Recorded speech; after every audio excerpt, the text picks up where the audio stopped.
इसमें हम आपको जहाँ कोई वापसी नहीं, निर्मल वर्मा जिसके लेखक हैं, इस विषय में हम आपको कल बता रहे थे। इनका हमने आपको क्या क्या इसमें हमने आपको इनका जीवन परिचय,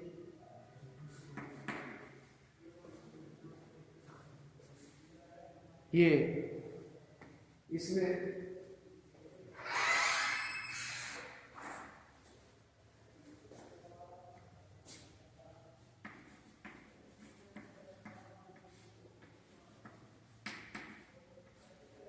वर्मा जी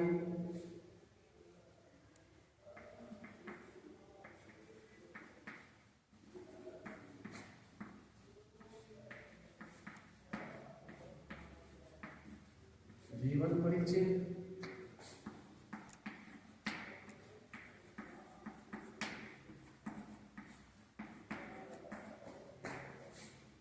साहित्यिक परिचय,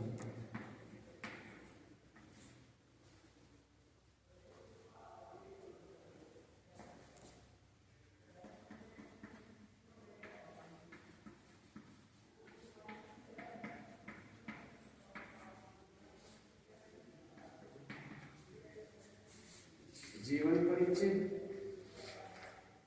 और रचनात्मक गतिविधियां,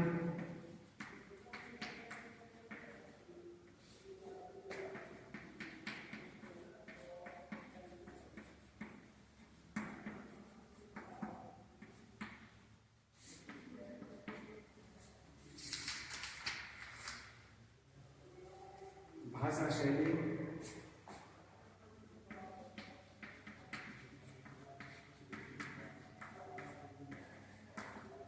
साहित्यिक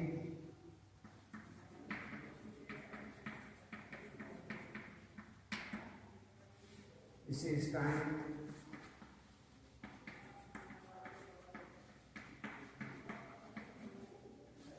भाषा शैली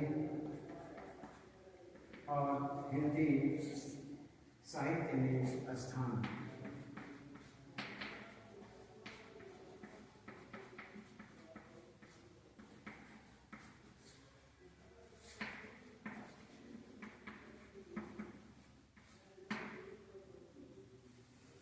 हिंदी साहित्य में स्थान, ये हुआ हमारा। हमने कल आपको ये बताया कि जहाँ कोई वापसी नहीं, ये निर्मल वर्मा जी के द्वारा लिखा गया लेख है।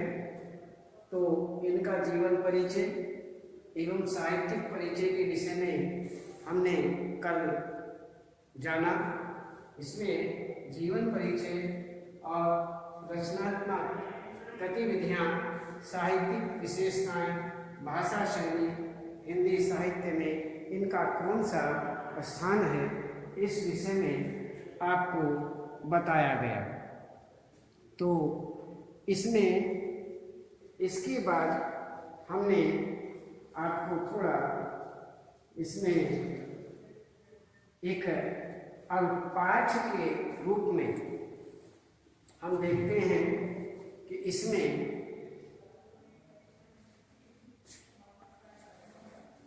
ये आपको हमने बताया। अब आगे देखते हैं।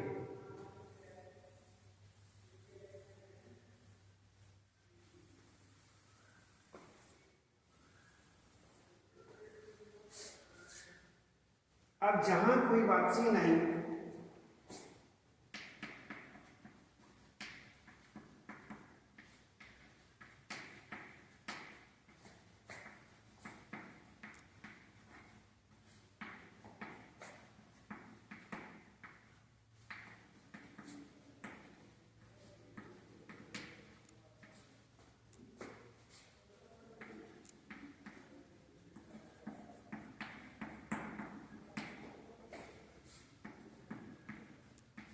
सारांश रूप।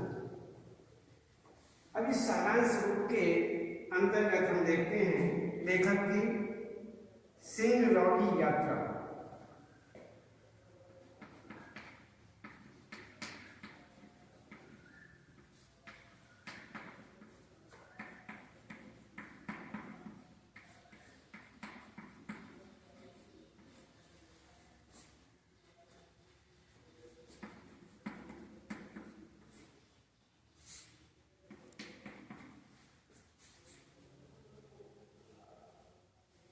विस्थापन से पूर्व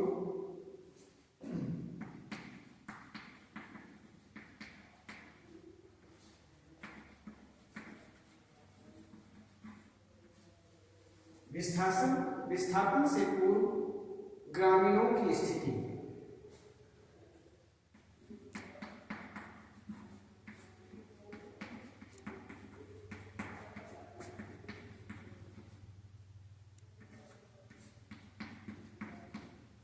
ग्रामीणों की स्थिति तथा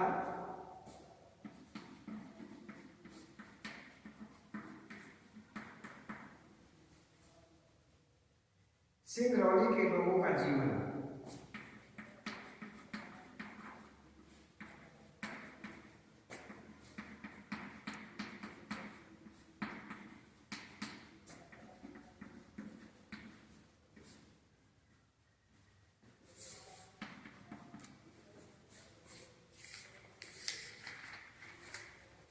आगे बताते हैं विस्थापन के बाद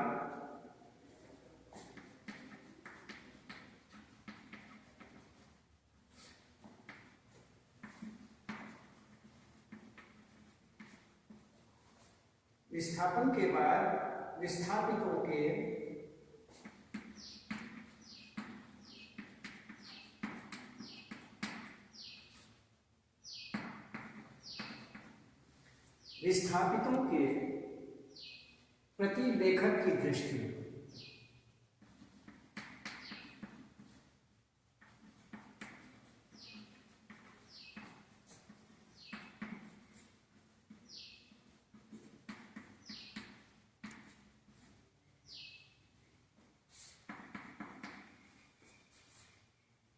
विस्थापितों को आधुनिक भारत के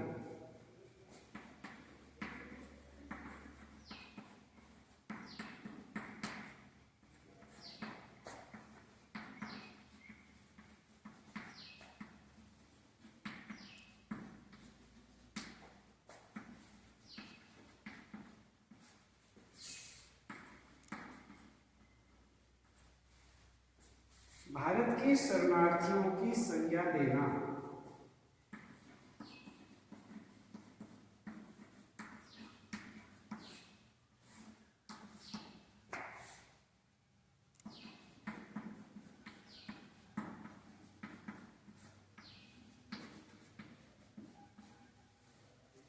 संज्ञा देना।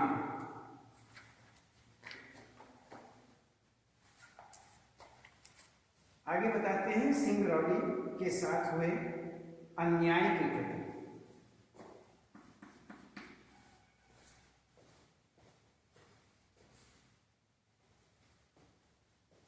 सिंगरौली के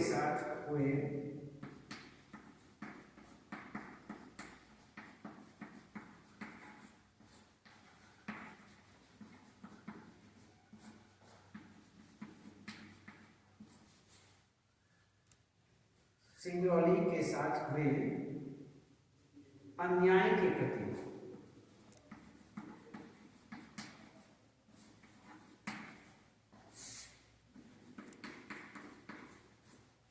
अन्याय के प्रति लेखक का दुख प्रकट करना।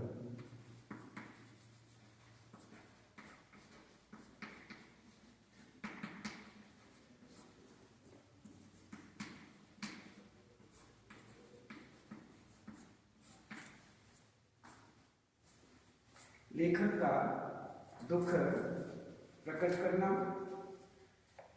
आगे बताते हैं कि सिंगरौली की संपदा का अभिशाप बनना।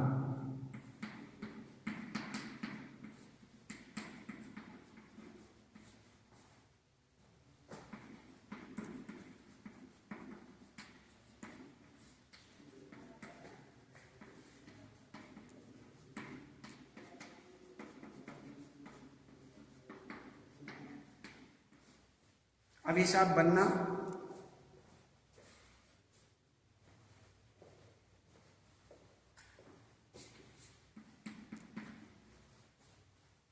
लेखक का मत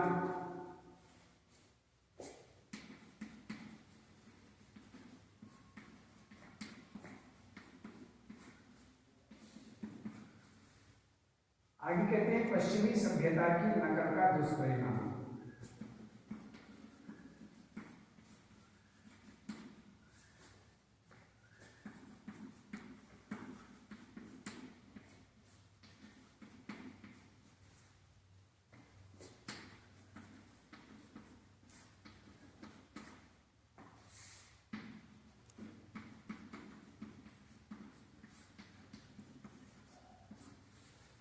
ये हमारे सामने इस तरह से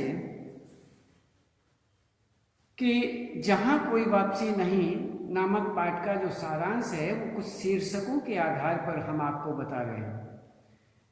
इसमें लेखक की सिंगरौली यात्रा, विस्थापन से पूर्व ग्रामीणों की स्थिति तथा सिंगरौली के लोगों का जीवन, विस्थापन के बाद विस्थापितों के प्रति लेखक की दृष्टि, विस्थापितों को आधुनिक भारत के शरणार्थियों की संज्ञा देना,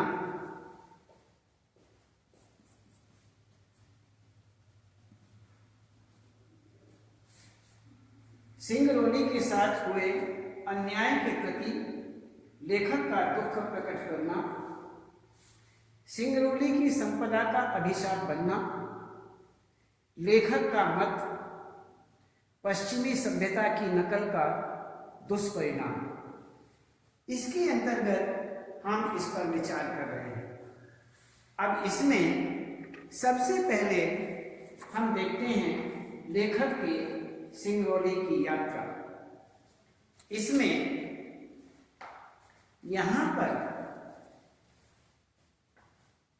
लेखक जो हैं वर्ष 1983 में लेखक दिल्ली में स्थित लोकायन संस्था की ओर से सिंगरौली के विकास और विनाश की जानकारी प्राप्त करने गया।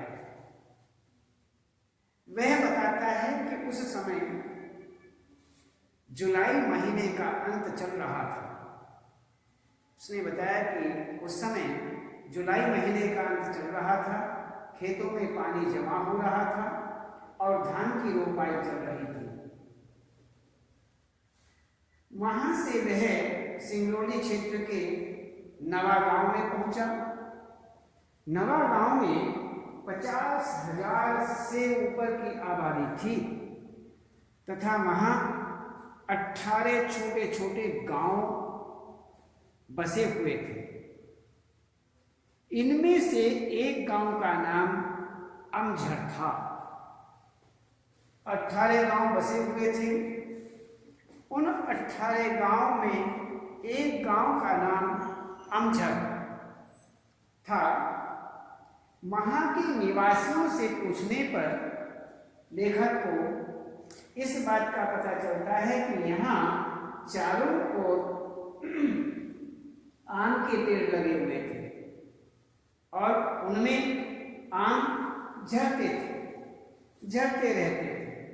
इसलिए इस गांव का नाम अमझर पड़ा कि यहाँ आम के पेड़ थे और चारों तरफ आम के पेड़ होने के कारण उनसे आम झरते रहते थे।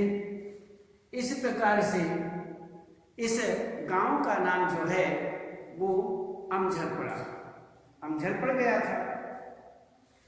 तो लेकिन सरकार द्वारा अमरोली प्रोजेक्ट की घोषणा, अमरोली प्रोजेक्ट जो है उसकी घोषणा, जिसमें इस क्षेत्र के गांवों को उजाड़ने की बात कही थी। इस गांव, ये जो गांव थे, इन्हें उजाड़ने की बात कही गई थी। तो इस प्रकार से इस प्रोजेक्ट की जो घोषणा है, इसके बाद यहाँ के पेड़ सूखने लगे। घोषणा के बाद ही यहाँ के जो पेड़ हैं वो सूखने लगे थे और लेखक को लगता है कि यह शायद प्रकृति का मौन विरोध है कि मनुष्य के उजड़ जाने के बाद पेड़ जीवित रहकर क्या करेंगे। इसी कारण से सूख गए हैं। वह इस प्रकार कहता है कि उसने टिहरी गढ़वाल में पेड़ों को बचाने के लिए मनुष्य के संघर्ष की कहानी सुनी थी। ये बताते हैं इस प्रकार की उन्होंने एक संघर्ष की कहानी सुनी और इस संघर्ष की कहानी के अंतर्गत परंतु मनुष्य के विस्थापन को रोकने के लिए पेड़ों का यह विरोध लेखक के लिए विचित्र अनुभव था। तो इसमें लेखक के लिए ये एक अनुभव था और अनुभव भी विचित्र सा अनुभव था। तो इस प्रकार से लेखक की सिंगरौली यात्रा इस प्रकार से बताई जाती है। तो यहाँ पर अब आगे हम देखते हैं विस्थापन से पूर्व ग्रामीणों की स्थिति कैसी थी और तथा सिंगरौली के लोगों का जीवन यहाँ पर कैसा था। तो लेखक गांव के दृश्य को स्वयं के लिए विचित्र अनुभव मानते हुए यहाँ पर ये बताना चाहता है कि विस्थापन का जो दंश है झेलकर शहरों में बसे ग्रामीण। अब यहाँ पर ये जो विस्थापन वाला स्थिति है अर्थात गांव से शहरों की ओर जाना, उधर बसना, ये झेलना हर के बस की बात नहीं होती। तो यहाँ पर वही बताते हैं विस्थापन अर्थात वहाँ से विस्थापित होना, वहाँ से अलग चले जाना। तो झेल करके इस बात को हम जानते हैं। तो इस तरह से हम इस विषय को मान करके आगे चलते हैं। तो इस प्रकार का जो ये दंश है, दुख है, इसे झेल करके शहरों में बसे जो ग्रामीण हैं वो गंदी व दम घोटती बस्तियों में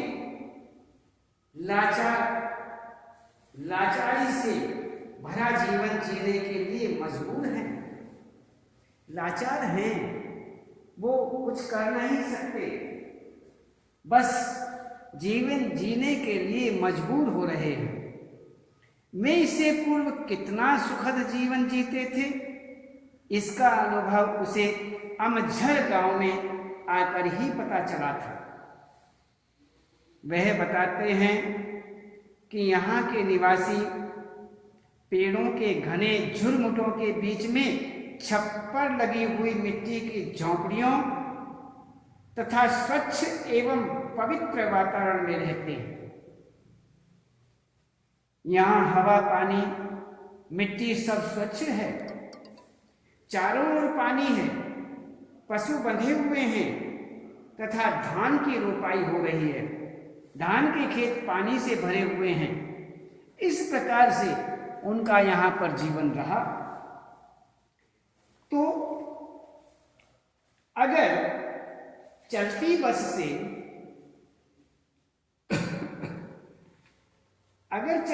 से यह दृश्य देखो तो ऐसा लगता है जैसे समूची धरती एक झील, एक अंतहीन सरोवर हो, अर्थात दूर तक जल ही जल दिखाई देता है।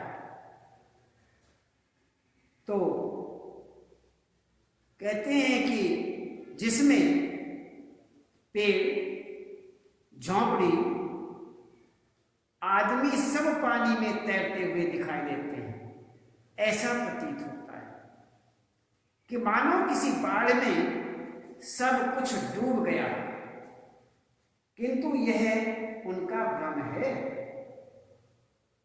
गांव में प्रवेश करने पर लेखक को यहाँ खेतों में काम करती औरतें दिखाई दी जो स्वच्छ, सुंदर और सुडौल हैं और सिर पर चटाई की किस्ती नुमा टोपी लगाकर धान की रोपाई कर रही होती हैं। तो लेखक के वहां पहुंचने पर वह उसे चौंकते हुए देखती हैं। तो उसे उन्हें देखकर ऐसा लग रहा है, ऐसा लगता है कि कहना अभयारण्य की युवा हिरनियां हैं। तो इस प्रकार से बहुत सुंदर युवतियों के विषय में यहाँ पर बताया गया है, किंतु वे हिरनियों के समान न डरती हैं और न भागती हैं। यहां तो ये तो बता दिया कि इस वन की युवा हिरनियों के समान, लेकिन हिरनियों के समान न डरती हैं और न भागती हैं, अपितु लेखक को एक बार देखने के बाद दोबारा अपने काम में लग जाती हैं। वह देख लेती हैं और फिर अपनी मेहनत में लग जाती हैं, अपने कार्य में लग जाती हैं। इस प्रकार से यहाँ पर विस्थापन से पूर्व ग्रामीणों की स्थिति जो थी वो इस प्रकार की थी।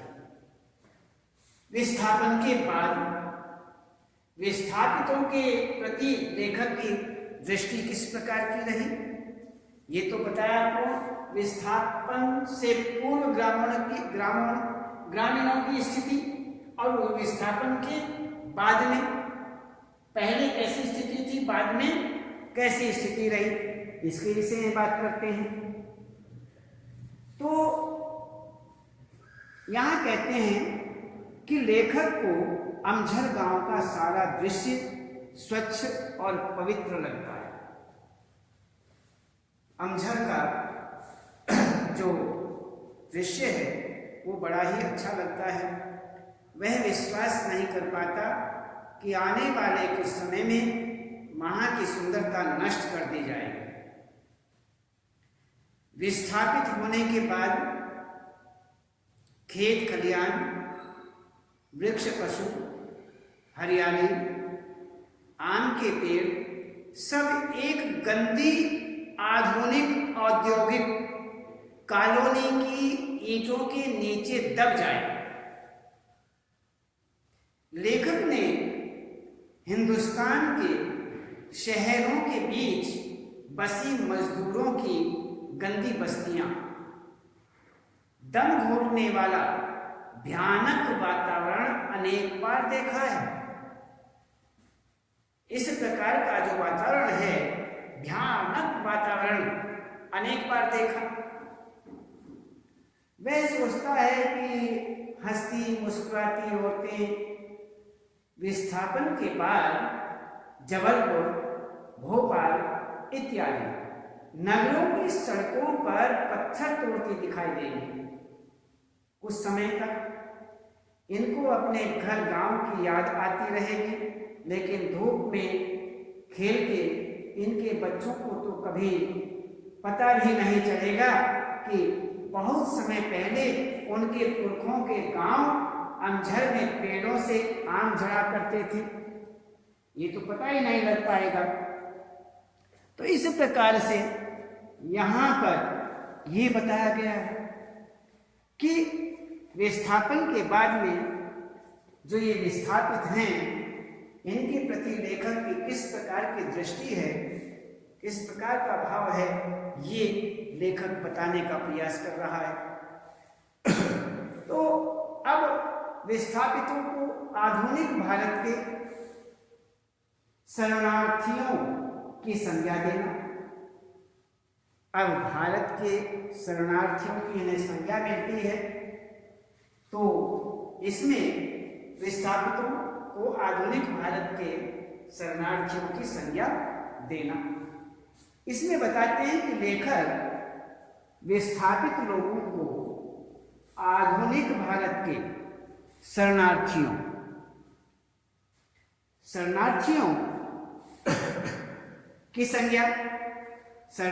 की संज्ञा देते हुए कह रहे हैं कि औद्योगिक विकास के नाम पर ग्रामीणों को उनके घर जमीन से उखाड़कर हमेशा के लिए निर्वासित कर दिया गया है, हमेशा के लिए। तो यहां पर उसे यह प्रकोप प्राकृतिक दुर्घटना से भी अधिक भयावह लगता है कि अचानक प्रकृति की दुर्घटना हो जाती है, उससे भी ज्यादा भयानक जो है ये लग रहा है। क्योंकि प्राकृतिक विपदा आने पर तो लोग कुछ समय के लिए विस्थापित होते हैं, कुछ समय के लिए, लेकिन आधुनिक विकास का झंझावात, चक्रवात, वह आफत, वह स्थिति जब विकास के लिए किसी जगह को उखाड़ फेंक दिया जाता है, उजाड़ा जाता है, गांव को उजाड़ दिया जाता है, उस झंझावात के विषय में यहां बता रहे हैं कि उन्हें सदा के लिए विस्थापित बना रहा है।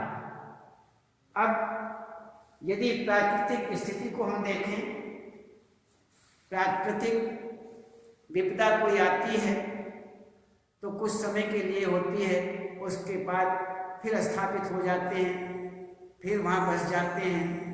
लेकिन यहाँ जो विकास का झंझावात है, विकास करने की जो स्थिति है, इसने तो हमेशा के लिए वहाँ से विस्थापित कर दिए, अर्थात वहाँ से अलग कर दिए, हमेशा के लिए, जीवन भर, पीढ़ी दर पीढ़ी के लिए वहाँ वापस आ ही नहीं सकते। तो इस बात को देखते हैं तो विकास और प्रगति के नाम पर आधुनिक औद्योगिकरण की आंधी केवल मनुष्य को ही नहीं बल्कि उसके संपूर्ण परिवेश और आवास स्थल को हमेशा के लिए नष्ट कर देती है। इस प्रकार से यहां पर यह बताया गया है। तो इसमें विस्थापितों को आधुनिक भारत के शरणार्थियों की संज्ञा के रूप में देखा गया। तो ये क्या स्थिति है? तो यही तो बता रहे हैं कि लेखक की सिंगरौली यात्रा, अर्थात लेखक ने सिंगरौली की यात्रा की और उसके बाद उन्होंने यात्रा करने के बाद जब वे यहाँ घूमे तो वहाँ विस्थापन से पूर्व, जब तक वो विस्थापित नहीं हुए थे, उस समय ग्रामीणों की स्थिति के विषय में और सिंगरौली के लोगों के जीवन के विषय में लेखक ने बताया। अब ये देखते हैं कि विस्थापन से पूर्व की ग्रामीणों की स्थिति और लोगों का जीवन किस प्रकार का था, इसके विषय में लेखक यहाँ पर चर्चा करते हैं। दूसरा, विस्थापन के बाद जब वो विस्थापित हो चुके, वहां से अलग हो चुके, तो उस समय विस्थापितों के प्रति लेखक की किस प्रकार की दृष्टि थी, अर्थात विस्थापितों के विषय में उन्होंने यहां पर बताया। अब ऐसा होने के बाद विस्थापितों को, अर्थात जो विस्थापित हो चुके थे, उन विस्थापितों को आधुनिक भारत के शरणार्थियों की संज्ञा दी गई, उन्हें उस संज्ञा से संबोधित किया गया। तो इस तरह से आज हमने आपको यहाँ तक बताया। उसके बाद हम आपको फिर आगे बताएंगे। आज जहाँ कोई बात से नहीं नामक पाठ का जो सारांश है वो केवल शीर्षकों के माध्यम से आज हमने आपको यहाँ तक बताया। कौन कौन से? लेखक की सिंगरौली यात्रा, विस्थापन से पूर्व ग्रामीणों की स्थिति तथा सिंगरौली के लोगों का जीवन, विस्थापन के बाद विस्थापितों के प्रति लेखक की दृष्टि और विस्थापितों को आधुनिक भारत के शरणार्थियों की संज्ञा देना। आज यहीं तक और उसके बाद कल इससे आगे बताएंगे।